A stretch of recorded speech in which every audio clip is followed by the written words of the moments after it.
don't know me, I'm the chairman of the MPOD Alumni Association. Thank you for joining us on this webinar, which, as you may know, is jointly sponsored by the Department of Organization Behavior and the Alumni Association. I'm very excited about our presenter today. As we talk to alumni and students, we have a lot of questions around, well, what do I do when I finish the program? Some people think it's a one-size-fits-all. If I'm not going to be a consultant within organizations, then what should I do? The reason I'm excited about having our speaker today is because he is showing the world that you can be many things at the same time. Currently, he is in a relatively new position as a visiting instructor at Barry University in Miami Shores. He also runs a couple of very exciting organizations in the Cleveland, Akron area. And he has a long history of working in industry. So when I say that today's speaker has seen things from all different perspectives, I'm looking forward to his talk. And as with all of our presenters, not only did he get his MPOD degree from Weatherhead, he also has his doctorate in management from Case. So all of the specific details you can read in his bio on this announcement. Without saying anything else, I'd like to welcome Dr. Dale Hartz. Dale? Hey, thanks, Loretta. And first, I really want to thank Kevin and Loretta and Pat for having me, and then of course everybody that's joined today. Looking forward to just spending a little time with you and talking about how we can change a life and change the world. For me, why am I so excited about being invited? I mean, I'm really humbled because actually last month, I don't know if you recall, Loretta and Pat, that it's my 10th anniversary. 10 years ago, I came to MPOD. I've never left, and as Loretta said, I stayed on, did my doctorate, and I'm currently a research advisor in the Doctorate of Management program. And so from the beginning of the MPOD program, my life has changed. And currently I really am living a dream that I would have never anticipated. 20 years ago, I couldn't have imagined this. And so it's enabled me to do things that I would have never expected before. And so I really feel that I have a moral obligation to pass on the knowledge, discover and build new knowledge, and provide life-changing opportunities just as I was provided one.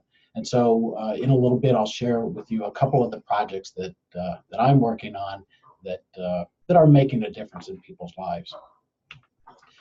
So my focus in what I believe the world needs more of is love, laughter, and learning. And think about the organizations that you're in, the communities, the neighborhoods that you're in. And what would it be like if we had more, love in those systems, in those organizations? If we took time for a little more laughter, and a firm believer that if we could all become better learners, and if we could actually create learning organizations, the result would be beautiful. So the talk, if you read the intro to the talk, I wanted to talk about small scale change. And don't get my comments wrong, when we look at the world, clearly we need large transformational change. We're filling landfills. It's unbelievable what we're doing. It's estimated that in 2050, we're going to have more plastic in the ocean than we're going to have fish. The 2030 UN Sustainable Development Goals, number 8 is to have decent work for people. Not good work, but decent work. And so we look at all these different areas, and clearly we need large transformational change. But one of the things that concerns me, and I fell into that trap as well, of feeling like if I'm not doing something huge, then I'm not contributing to progress. And so I wanted to take a step back and share a story with how I actually got to this point in my life and understanding that small scale change is good too. And what happened was in, I think it was 2014, I had a presentation that I was giving to just a small group of training and development individuals, and it was in Akron, Ohio. And I was telling my pastor friend who lives in Seoul, Korea. I was telling Eric that I have this presentation, but I said, there's probably only going to be, 6 or 10 people there, and I was basically saying it's, not that big of a deal. And he said, no, you're looking at this wrong. He goes, the right number of people are going to be there. And let me tell you a story, he said. So when he was early in his career as a pastor, he was the associate pastor. And, long story short, there was a holiday when the senior pastor was not going to be preaching, and Eric was going to be preaching. Well, as it turns out, there was no one in the congregation on that day. And he made the decision to give the sermon just as he would have. And he said subsequently, he has given sermons as little as 0 in the congregation, and in Korea now, tens of thousands of people. And so the message of the right number of people will be there. And if we can impact one person, what is the value of that? And that made a lot of sense to me, and it actually reminded me of a book, which is now an old book actually, by Malcolm Gladwell, the Tipping Point. And Gladwell talks about how little things can make a big difference. And so with that background, I wanted to share a couple of the projects that I'm working on, and the impact. We don't know. We really don't understand the full impact at this point.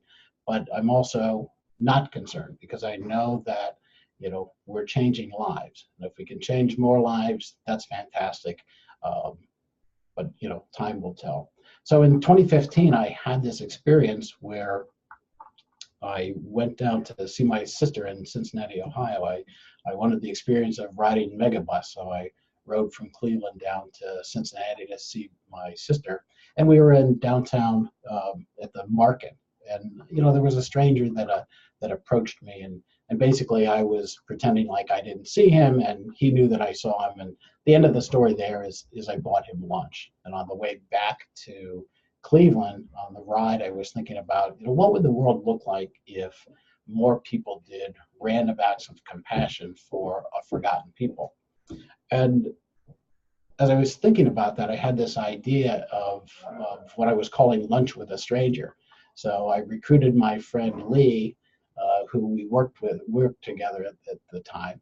And Lee told me, so I told him my idea, and Lee said, well, I don't think you and I should just pick up strangers in downtown Canton and take them to lunch. And so he said, why don't we get in touch with the Refuge of Hope and have them pick some people for us, and we'll start to go to lunch with them. And so one thing led to another. We had lunch with them, and then as I was thinking, they weren't that much different than us, and was there a way to transform their lives through entrepreneurship rather than just traditional employment tracks. And so the result of that, after I had done a little research, I ended up with a group of amazing volunteers. We ended up starting this organization called Better Future Facilitators. And we work with high potential homeless women and men to help them start small businesses. And if you look up hashtag high potential homeless, you'll see that there's probably only my name, maybe a few others, because as a society we don't think of those 3 words, high potential homeless, as going together. When we think of high potential, we think of everybody on this call, and then when we think of homeless, we think of people that are addicted and lazy and really not interested in making a way forward for themselves. And we've found that there are people out there that are ready to change their lives. And so it's been exciting for us because now we have a lot of people that have seeing homelessness differently than they would have before. This was our summer event, and we actually had 72 riders that came out and did bike rides anywhere from 10 miles to 40 miles. And just to give you a little detail about how the program works, and the model has really been influenced by what I learned at CASE. And so I'll talk a little bit about that as well. So the program works, we have collaborative shelter partners in a tri-county area in Northeast Ohio, and we get referrals from the shelter organizations. And then we go through a interview process. It takes several months before a student candidate is actually enrolled into our program. And then we have what we call our New Hope Business School, and that's a minimum of a 6-month experiential learning program that the students go through to learn about social entrepreneurship, finance, money management, all the things that they need to know to operate a small business.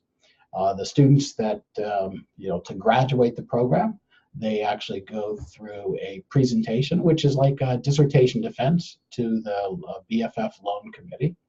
And then we help them with their launch and development, and then providing, then the intent is for them to repay the loans so that we can continue the cycle. So a couple of key elements that came really out of the MPOD program was this idea of experiential learning that I learned about when I was at CASE. And then Richard Boyatzis talks about the intentional change theory. And so the center core of his model and the center core of our model is supportive relationships. Because I think everyone on the call today will agree that, people that have done great things in the world, even they had help along the way. And, who was there to support you along the way. Show you just a couple of photos. These are some photos from our New Hope Business School. And we have professional facilitators, entrepreneurs, business owners that help us facilitate the classroom and then the field learning experiences as well. And then this was one of our final programs where Latricia actually presented to the loan committee in addition to friends and family that were in the audience. And so it's definitely a special day, a special occasion for them, something that they've never experienced before. So we're always excited when we are able to do this. And then new development in the program. So I've talked earlier about creating and building learning organizations, and that's really the essence of what the Better Future Facilitators is all about. And what we've done now is expanded that scope, and the vision going forward, what we're looking to do is have the organization run by student interns that are assigned a subject matter expert advisor. So this is a photo of Kristen, our communications intern, and her advisor that is out of the Tremont area of Cleveland and works for Prosper for Purpose. And so we're excited about this, so that we're, not only are we helping teach the forgotten people of the world, the high potential homeless, but we're also now enabling an opportunity to teach tomorrow's leaders. So we're excited about that. And then moving on to another project that I'm currently working on. In the problem of practice is really illustrated by graphically in Jeffrey Pfeffer's book, Dying for a Paycheck. And in an interview, the headline of the interview said that the workplace is killing people and nobody cares. And this also aligned with the research that I've been doing since about 2011. 2011. So if we look at some of the workplace stats, the employee engagement, historically continues to suffer. in this, Towers Parent study. We're looking at 90,000 people, and only 1 in 5 are giving full discretionary effort. 40% of employees are disenchanted or disengaged. That was from 2009. Moving closer to today, we're looking at still 24% of employees globally are actively disengaged, according to Gallup. And then out of Pfeffer's book, cites this study of nearly 3,000 people, where nearly 50% missed time at work, 61% became physically ill, and 7% became hospitalized. So what can we do about that? A couple of years ago, I started working with this metaphor of a smoothie, and this idea of, there's a lot of different ingredients that goes into making an effective leader. So there's no silver bullet out there that's going to, somebody, if they do this, if it's, emotional intelligence, if it's, agility, design thinking, system thinking, if they do that one thing, they're going to be an amazing leader. It's really when a leader is able to blend all of those different ingredients. And currently I put together a small team, and we're working with this concept of smoothie leadership, and working on writing a recipe book. And so how can we work with leaders, with managers, especially new managers or struggling managers that are having trouble getting it right? And is this a metaphor that they can really work with and kind of grasp these concepts? For me, I think it's it's an ethical and moral issue. So as I presented to a group of about 100 HR professionals earlier in the year, I said, I think it's time that we stop the toxic management madness. Not only is it the smart thing to do, it's the right thing to do. And we're continually missing organizational opportunities when we don't fix this problem. And again, just I think it's an ethical and moral issue, to leave a leader in place that is driving people in such a way that they're becoming sick and hospitalized is unacceptable in my book. This is for people who like models. This is out of my my work and the model that I use for healthy engagement. And so we're looking at, it's basically fluid in nature. So there's 4 states that employees find themselves in. And what we're striving for, obviously, is to have healthy engagement. And just to explain what that construct means, you can have people going 150 miles an hour, knocking out a lot of work, but they're just stressed beyond belief. They do not have a sense of well-being. In healthy engagement, you have people that are, knocking out all the work. So from a performance metric, KPI, they're doing all the right things. But in a healthy engagement state, they also feel good about it.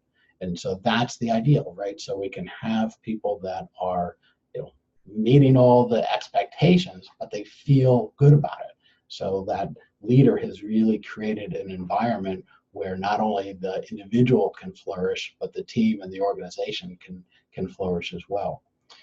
So in constrained engagement, it's a situation where you have people going, they're going 150 miles an hour, but when they leave, the minute they leave and they get home, get to the coffee shop, wherever they go, they're on Indeed. They're, networking. They're doing anything they can to get out of that organization. So in constrained engagement, oftentimes managers or leaders are blindsided because they think, Sally and Sam are knocking out all the work, but they don't understand that there's a constraint there and that they're going to leave the organization.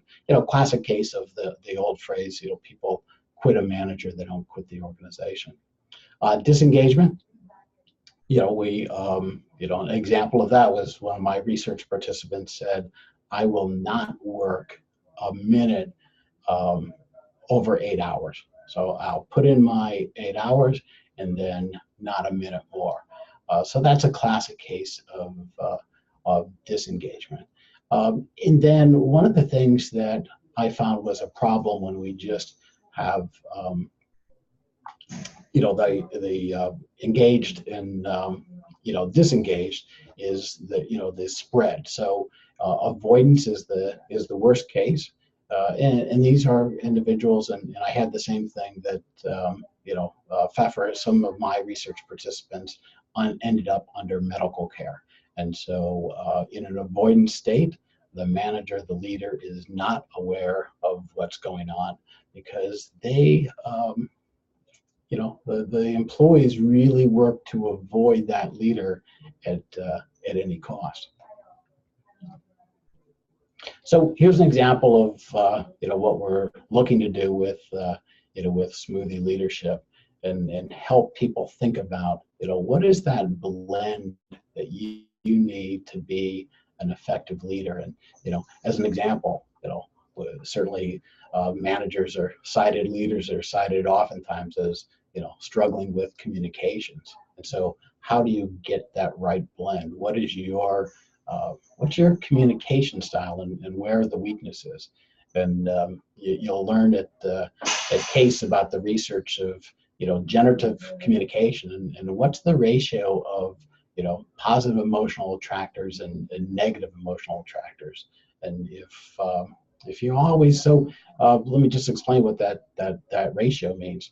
So the 5-to-1 ratio, and sometimes it's cited as 3-to-1 or 5-to-1, depending on the study. If you're not uplifting people, and that would be a positive emotional attractor. If you're always harping on people, and this is a problem and that's a problem, and instead of the inverse, instead of where you're really saying, hey Loretta, I really appreciate what you did, and boy, you really did a nice job on that, and you have some ratio of positive to negative comments, you're not going to have a strong relationship with your employees. And this research also holds this as high performance teams, and spouses, relationships. So it's, again, getting that right balance between the positive and the negative. And then I talk with my clients about how many managers, how many leaders listen to appease rather than listen to understand. Do they take a minute to really sit down with the employee, try to understand their perspective, or is it just a case of where, okay, I gave Sally 5 minutes, and sure, I listened to her, but did you really listen to understand versus just listening to appease? Clearly, diversity of thought, that's important. Are we hearing all the voices in the room, or are we just hearing from a couple? Feeling valued, psychological safety. Do the employees on the team, do they feel that it's okay, that they won't get beat down if they share their comments? And then respectful disagreements. We're not always going to agree. The manager and the employee, again, not always going to agree. And so how is that handled? Is it handled in a respectful fashion? And then transparency. Are we open in sharing, or is it you have some leaders that are they'll share information to empower their employees, and that's going to lead to healthy engagement. So I'm just a firm believer of change starts with a conversation, and so I encourage everyone to think about what conversations can you start that will lead to a positive change. And don't get me wrong, starting a conversation, sometimes these are sticky problems, and that's a whole nother webinar on how how we can get over those hurdles, and But I really just believe that if we don't start conversations, that the silence is not going to solve the issue. So I started a conversation. This was that group, about close to 100 HR professionals in Palm Beach County, and made smoothies for all of them, and talked about smoothie leadership as a way that we can make a difference in the systems and the organizations that we're at. So those were some of my my thoughts. It looks like we've already been going for close to 30 minutes. Kevin, I could, I'm happy to share more, or if there happen to be any questions on the line, we could address some people's questions. Sounds good. Thank you so much, Dale, for that presentation. At the moment, there are no questions, but for those of you that are listening, if anything in the presentation has got your wheels turning, feel free to throw your comment down there in the chat box, and I will relay it to Dale. And then so we'll do this for about 1 or 2 minutes, and then if maybe there are no questions, Dale, feel free to just keep on going. Okay.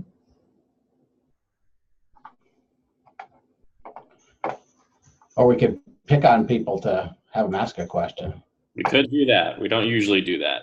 So, well, let's change things up. I mean, it is about positive organizational development and change.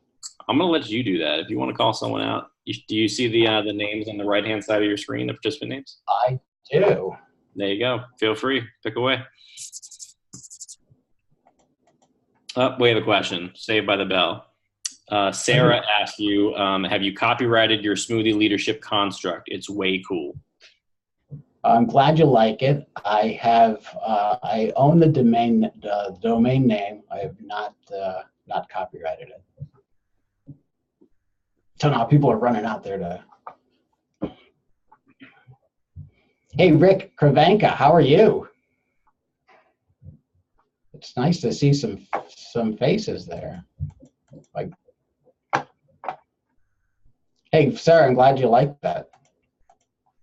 The other thing I wanted to point out, also, if somebody is, not comfortable asking the question now, or something comes up later, like over the weekend, you're thinking, oh, you know what? I wish I would have asked that guy a question. Feel free to reach out to me. Happy to talk to any of you about your project, your interest in MPOD. Talk about my experiences more. So yeah. So I just wanted to throw that out. Great. Well, we've got 2 more questions. So Pam asks, what kind of businesses have your social entrepreneurs started? Oh, good question, Pam.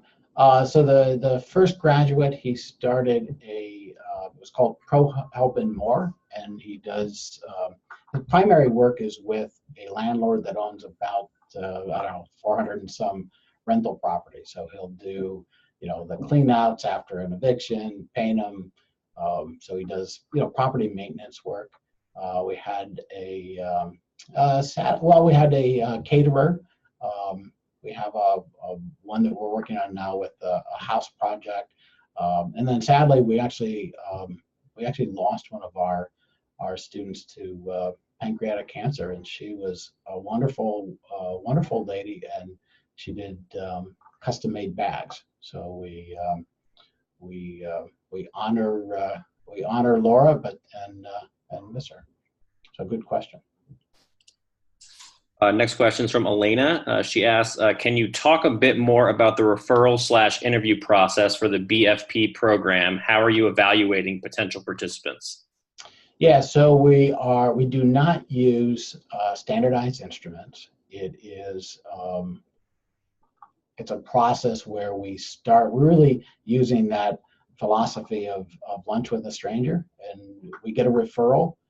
We start to meet. So I start to meet with them. And then as I become more comfortable with them, then I have other board members meet with them as well.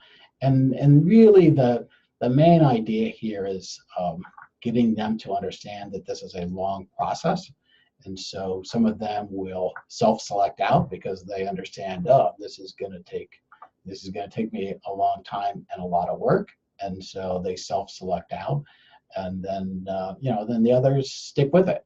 So there really hasn't been a case yet where we have not moved forward with somebody, because the reality is, we know after several months, we know a lot about them.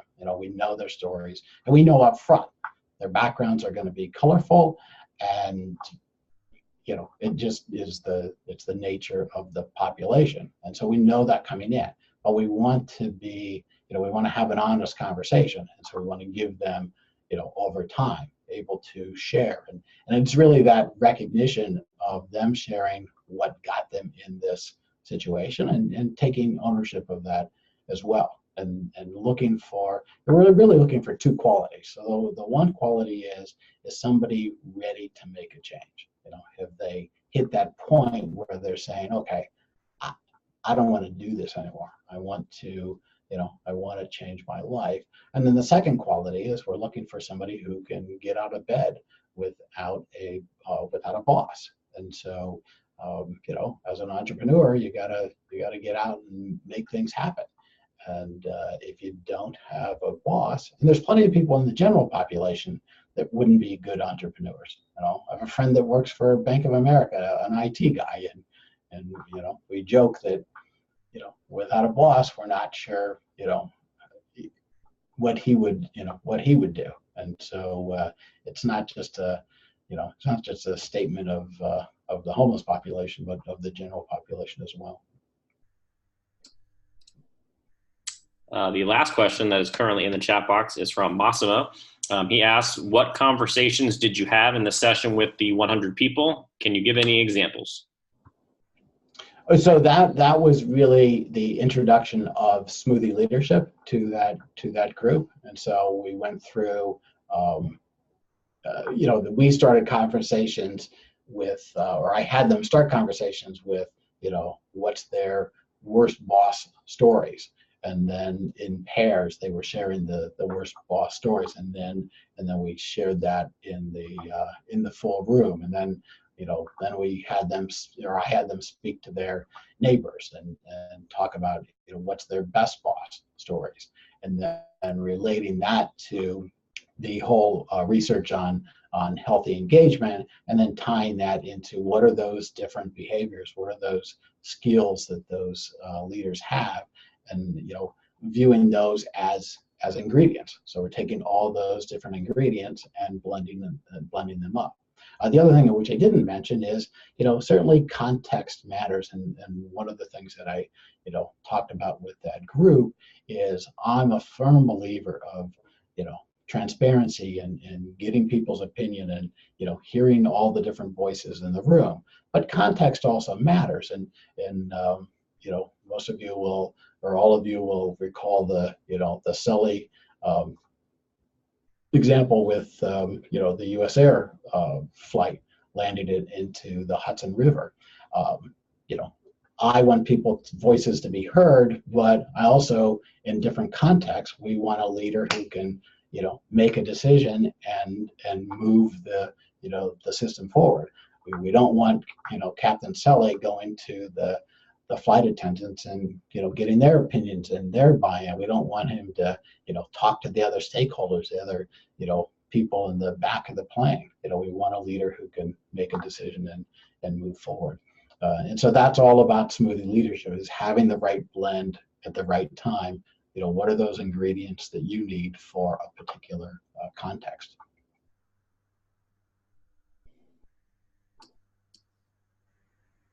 Awesome. It looks like Rick is going to give us a quote. He has not given us the quote yet, but he said, I can't help but recall a quote from a favorite book of my wife, Markings by Dag Hammarskjöld.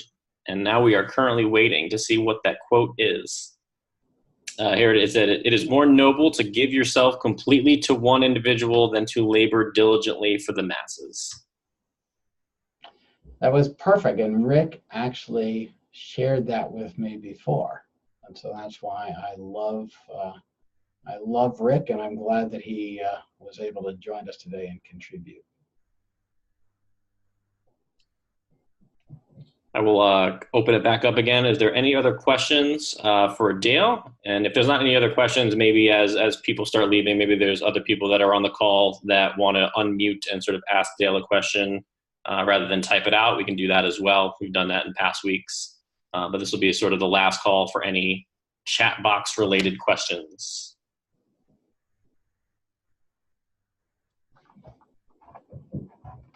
Well, thanks everyone. I hope it was worth your time and that you were able to get something out of today's session. Awesome. Well, thank you so much, Dale. For everyone else that is on the call, as a reminder, this webcast will be available on YouTube. Pat Petty will send it out, and we will see you guys at the end of October for the next one. And then just real quick, Dale, you've got some thank yous coming in. Sarah and Massimo both say thank you for your presentation today. You're welcome. It was a pleasure. Thank you. All right. Thanks, everybody.